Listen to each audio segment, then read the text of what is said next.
দুর্বার রাজশাহীর টানা ৩ ম্যাচ জয়। শুরুতে এই দলটির অবস্থা নড়বড়ে হলেও তারা এখন ফিরেছে শক্তিশালী দল হিসেবে। শুরুতে এই দলটির ভিতর নানা সমস্যা ছিল। প্রথমে দলের অধিনায়ক ছিল বিজয়, পরবর্তীতে পরিবর্তন করে তাসকিনকে অধিনায়ক করা হল। এরপর শুরু হল খেলোয়াড়দের টাকা নিয়ে ঝামেলা। গত ম্যাচে দুর্বার রাজশাহীর দলে ছিল না কোনো ফরেন খেলোয়াড়, কারণ তাদের পেমেন্ট ক্লিয়ার করা হয়নি। আর যখন সব সমস্যা সমাধান করা হল, তখন দুর্বার রাজশাহীর খেলোয়াড়রাও দুরন্ত হয়ে উঠল।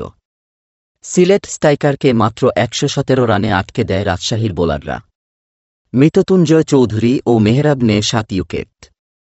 রাজশাহীর ব্যাটিংয়ে শুরুতে ধস নামলেও দলের বিপদে হাল ধরে আকবর আলী ও রায়েন বড়।